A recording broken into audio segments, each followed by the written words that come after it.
Барлықтарыңызға сәлем достар. Бүгін біз сіздермен американдық шоколадты печенье дайындайтын боламыз. Менің каналыма тіркеліп, видеоны соңына дейін қарауды ұмытпаңыз. Печенье дайындауға бізге 4 жұмыртқа қажет. Жұмыртқаны ыдысқа жарып аламыз.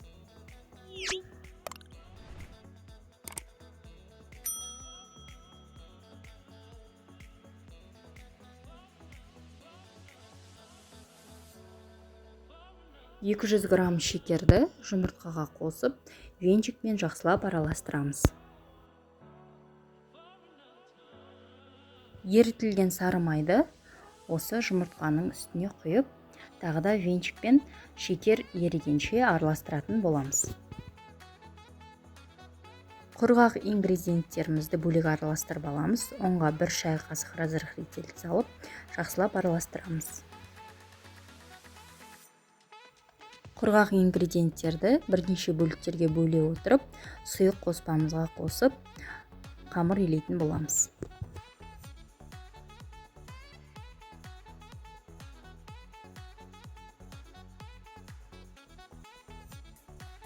Бізде қамыр осындай қоймалжың болып шығады. Сол кезде 200 грамм немесе 300 грамм шоколадты қосып, тағы да жақсылап араластырамыз.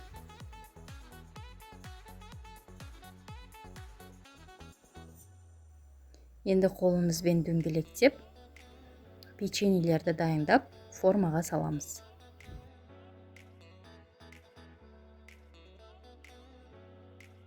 Печеньелерімізді дайындап болған соң, қызып тұрған пеште 20 немесе 25 минуттай пісіріп аламыз.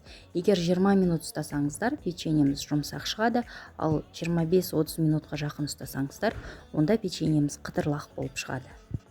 Американдық шоколадты печеньені міндетті түрде дайындап көріңіз, өте дәмді болып шығады.